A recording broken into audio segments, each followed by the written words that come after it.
This is Out Loud and Laughing. 2025 is done. See ya. It has been a year, John. Oh my God. The past 365 days have felt like being in a washing machine with that's always on the spin cycle. I also, when you just said 365, I just heard the song 365, damn good time. But again, we're old. We are. Yeah. From the window to the walls. To the walls. There you go. Ooh, someone got excited. See, you're not Year that old. end. Year end, baby. It's like a Spotify Unwrapped, but for Out Loud and Laughing. I think we could just start with, as much as we could talk about some of the good shit that happened this year, I am actually excited to put 2025 behind me. I don't know about your opinion, but I do think more bad happened than good in the world of death really affected both you and I in really deep, dark ways that you and I have never really dealt with before. It was a snaky year for the year of the snake, I'll tell you. Was it the year of the snake? It's the year of the rat? No, we're the year of the rat. What year was it? It was the year of the snake. I don't know. Maybe it's the year of the snake, but that sounds actually quite on par with what happened this year. Yeah, I think that 2025 is the year of the wood snake in the Chinese zodiac, which symbolizes wisdom, transformation, growth. I know there's a lot here. It blends nature's the snake's cunningness with the nature, the way that it's resilient in nature, and so it's a period of renewal and strategic personal development. Hey, I think that this nails us on 2025. I agree. I think, work has been hard for both of us. We, for a lot of people in our lives, I think the year has just been just difficult, but I do think losing our abuela and then our fur babies this year were just some of the hardest, darkest times I've ever dealt with. And I want to move on from it. Yeah, and I know some of it is still fresh for you because we just aired a special episode for Piper, but Bryan lost his dog on December 25th, and so go listen to that episode. It's really touching. So I know that things are still fresh for you, but one of the ways that I put it with somebody that I was talking to recently this past weekend actually was we have to. It just shows us that there's more room for growth, more room for love, that we've opened up for more room for our love to go elsewhere, and so discovering where that can go can sometimes be painful, but yes, it's been a very difficult year, but I'm really trying to find the silver linings, which is a difficult thing to do, but I do think it's helpful to reframe some of it as, hey, 100%. life, this is the cycle of life. Yeah, and I think, in our personal sphere, we launched this podcast this year, guys. For anyone that's stuck with us, we love you. We launched this in, I think, January, February. Actually, no, our first episode was in February 2025. And we are almost 100 episodes in, and we have found so much joy in doing this. So much joy, so many new friends. I know you have a list of things that you want to unwrap. I have a list of things that I want to unwrap. Let's dive in and sort of just chunk this apart. Yeah. Chunk it. You start, please. I mean, and I'm sure our lists are going to cross. So excuse me if I get off. No, my list is just emojis. Mine's just color highlighter, just scribbled on the page. Basically, 2025 wrapped up. But no, we've had unbelievable guests, and I kind of want to ask you some of your favorites. We have a new page on our website, outloudandlaughing.com/pguests. So go check them out. But I just want to hear some of your favorites, some that stood out to you, Bryan. No, I mean, I don't know if I can answer which one was my favorite, but I think what I can find beauty in that question is that we have been able to meet so many amazing people in our community who have opened their hearts, their minds, and their time to us to join our podcast. We have people like David Burka. We had people like Pedro Pina. We've had Jim Ferraros. We've had It's Been a Week. We've had our Gatriarchs. We've had Chris Salvatore. We've had David Hernandez. The list goes on and on and on. And I think the beauty of that list, and I would love your opinion too, is that they've all become friends. In that, we're able to message them. We're able to connect with them. We're able to build actually something deeper than just coming into our pod, and I think that's what I love the most about our pod, John, is that you and I love talking to each other, but I do feel like we are a force when people meet us and they wanna stick with us. I couldn't agree more. My holiday wish list, extended out to some of our podcast guests who are now we can get Yeah, to call friends and get to enjoy some of their. I don't know if did you hear did you hear Ben's husband singing in the grocery store when they had gone back home for the holiday? And I messaged him. I'm like, your husband has an unbelievable voice, and so like just like things like that. I know. I love and I also wanted to sort of like highlight a little bit about, we were talking about 2025 being the year of the snake. Well, that goes for all of us. And the fact that these Yeah. guests took time out of their year of the snake, whatever it was that they were going through, to join us and tell us personal accounts of their lives, the vulnerability, and share with us how they've gotten to where they've gotten to. I mean, it's sort of, I've learned on this journey so much, not only in just how to podcast and how to be a good host, but also like just from their journeys alone. Yeah, I mean, you and I have grown so much as a result of all of our guests, and, John and I are in the works, and we're hoping to do the same thing in 2026 with a shit ton of amazing people coming to our podcast. But I think outside of the guest, I think what I love the most about what we've done this year together is that, I mean, obviously, we have gotten closer, which we didn't know that was possible because we've unpacked some conversations that we've never really even had the space to do it, which I think is a beautiful thing. Um, but what I love is our purpose. And our purpose is that you and I are two gay men in our 40s navigating personal growth from growing old, finding love, marriage, relationships, all of that, but just in a world just as a gay man in LGBTQIA community where it's just everything's hard.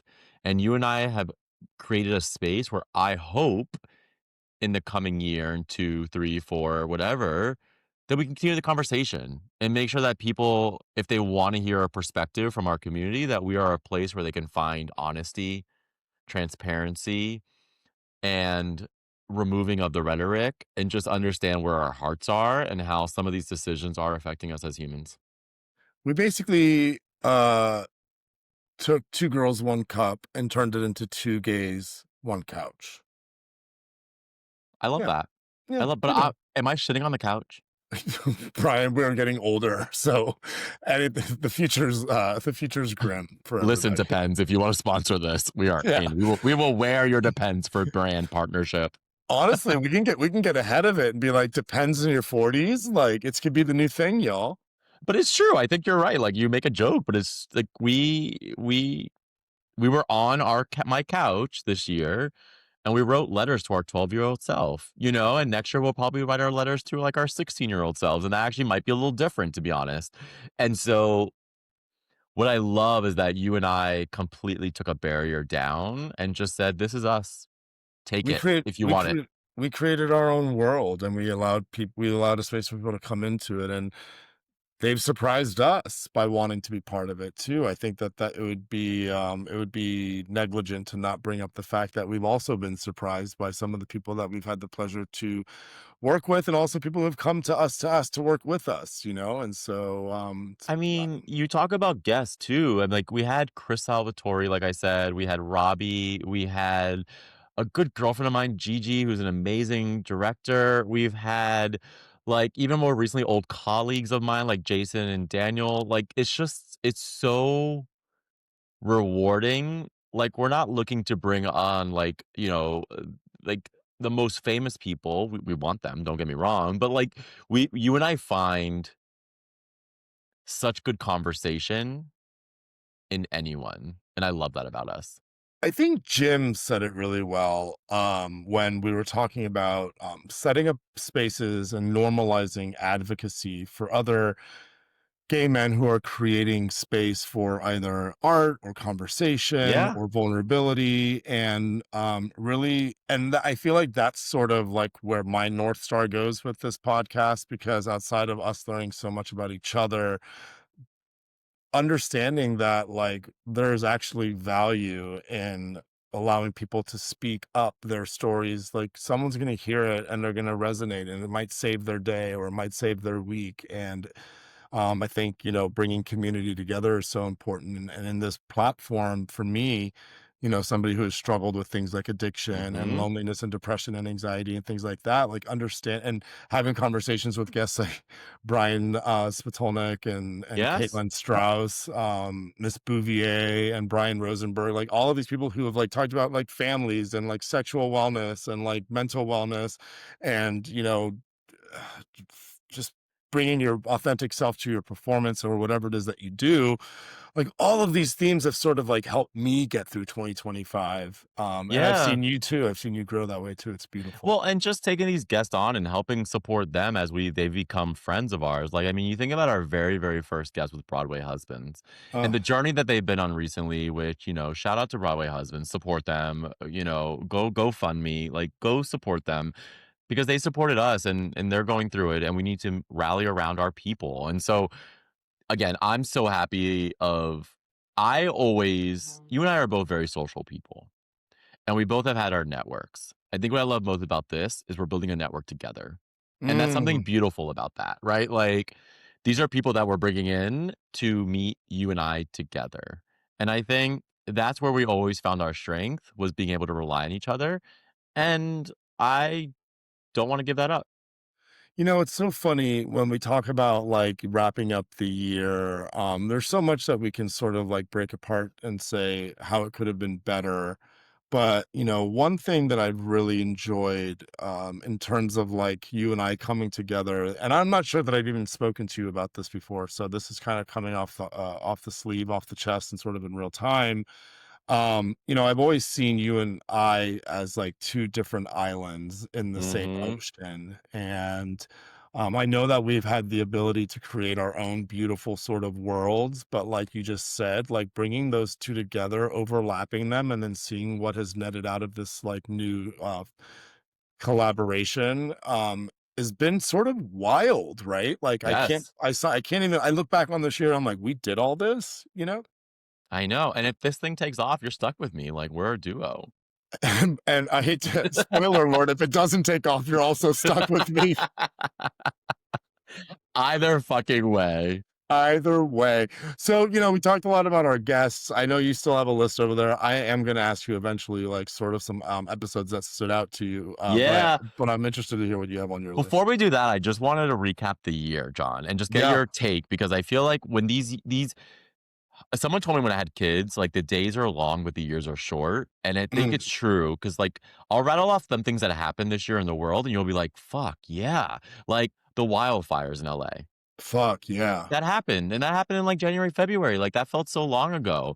Um, Cheeto took the White House. Ugh. Katy Perry went to space. Can we just pause real quick? Right, thank you. I thought we were trying to not litter space any more than it already is littered. Why are we throwing that kind of plastic up there? I'm done. I'm done. I'm I done. listen, I will let you end with that because you're not wrong. Mm. Okay, AI craziness. Like it's here, it's not going anywhere. Embrace it, everyone. Like use it for good. It's like the internet in 95, so calm the fuck down on AI. It's gonna be fine. Okay. Uh AI is 2025's Y2K. literally. Okay, I will just name these four things. Israel, Gaza, Russia, Ukraine. Fuck. God I thought he was almighty. ending at day one. I Yeah. digress. And now we have Any now we have new countries, Venezuela. Yeah, let's keep going. literally, yeah. Okay, anything Taylor Swift.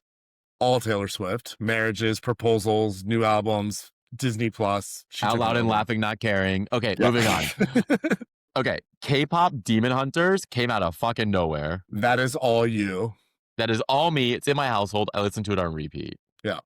My biggest loss, though, of 2025 outside of Piper and Brody and our abuela, Diane Keaton.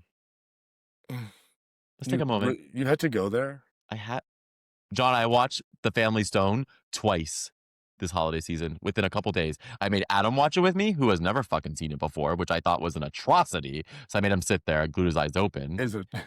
And then I made my mom sit next to me while we were wrapping gifts, and she watched it too because she loves the movie, and I also love that gay scene with the mom at the dinner table.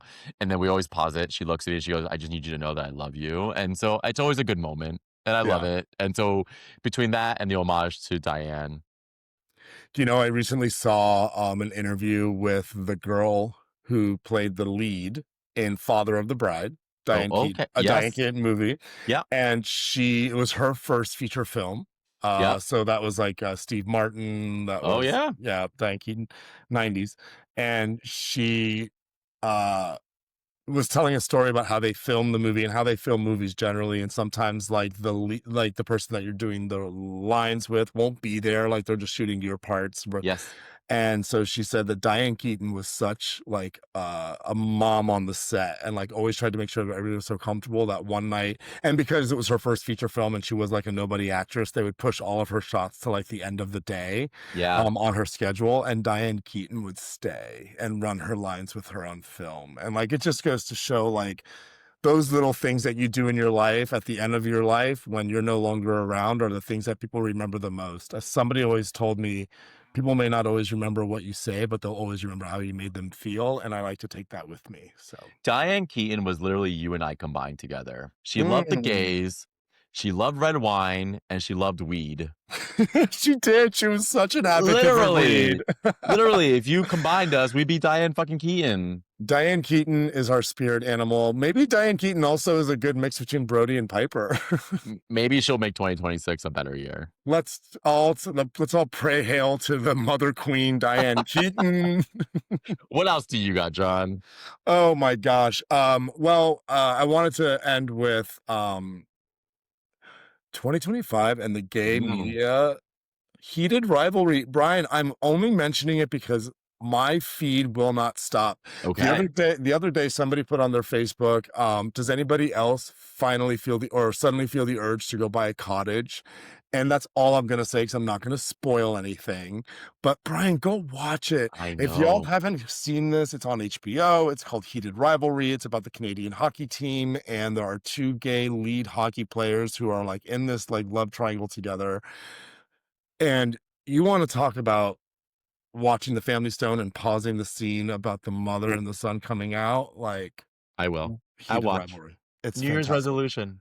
I will watch heated rivalry.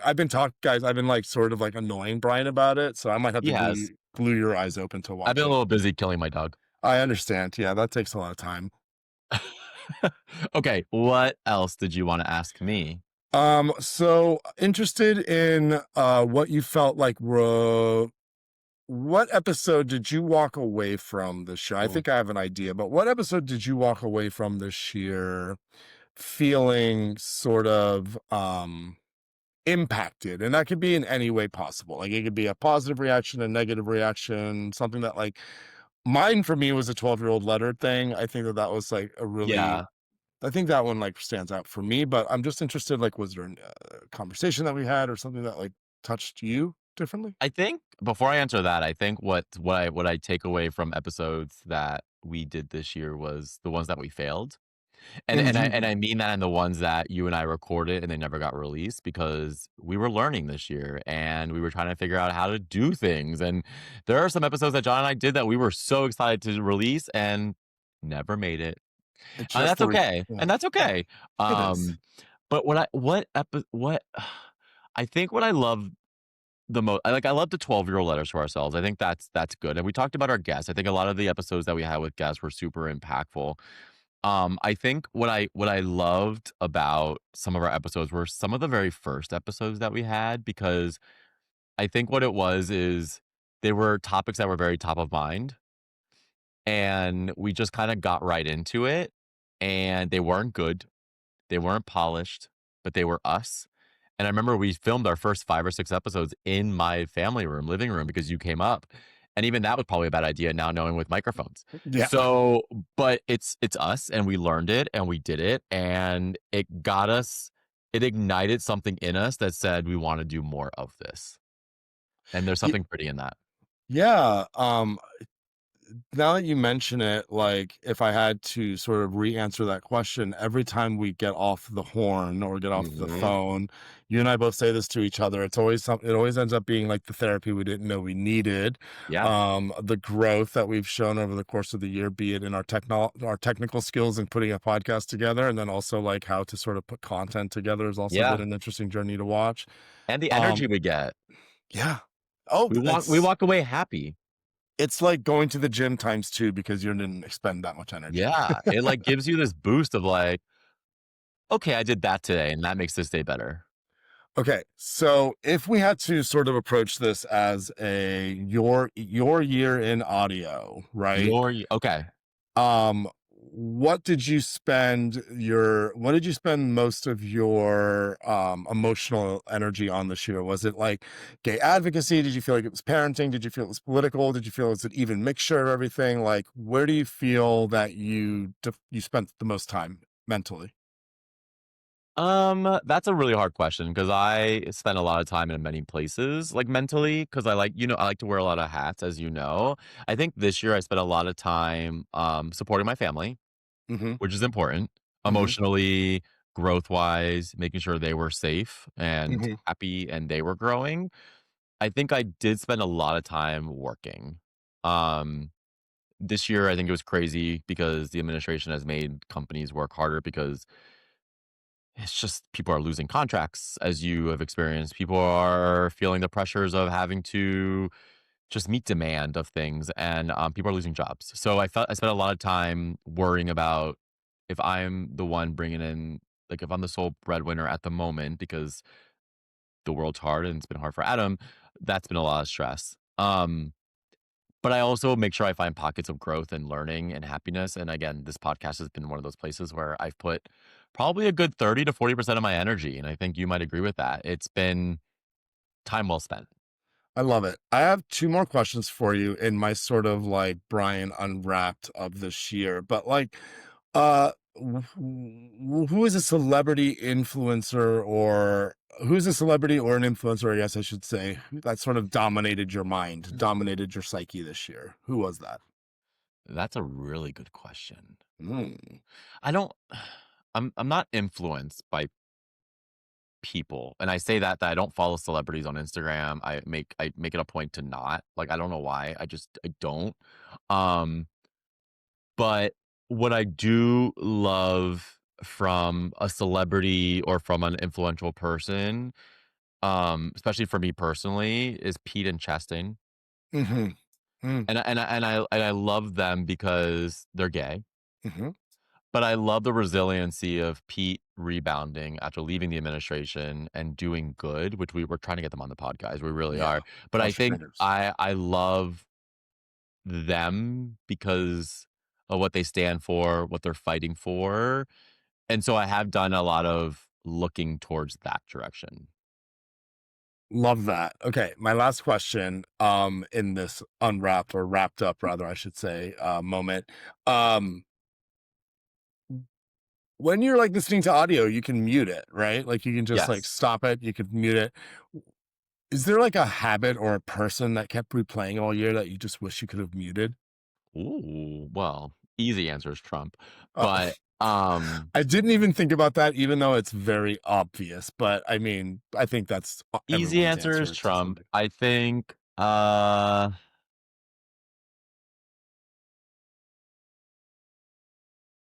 I think the people I want to mute are the people that don't listen. Mm, And that's not a single person, but when I think about that question, there are so many times where you and I have poured our hearts out to people, explained our stance, given facts, and it just falls on deaf ears. And it's less about muting those people, and so maybe it's a little bit darker, but it's how do we dismiss those people? But hmm. yes, Yeah, I that's been a learning lesson for me this year. It's like, if you're not with me and you're not willing to, like, be on the journey with me, then get off the bus. you've heard it here first, folks. Brian will be unfollowing you next And year. that is unfiltered, unwrapped, bare backing. Well, I mean, that's literally all I got. So if that's where you want to leave it, I say 2026, don't rape us too hard, please. And if you do, just give me a kiss when you're done. I know. Text me, I love you. Oh, give me a kiss. Oh, Bryan, you Call have to me back. watch Heated Rivalry. We are also trying to get them on the pod. I know, we really are. All right. Well, 2025, we had a great year. Jon and I are so excited for what's to come in 2026. Guys, stay with us. We love you all. Stay with us. All right. Stay with us. Don't let go. Bye. Bye. This was Out Loud and Laughing. We're available everywhere you get your podcasts. Spotify, Apple, YouTube, iHeart, or wherever.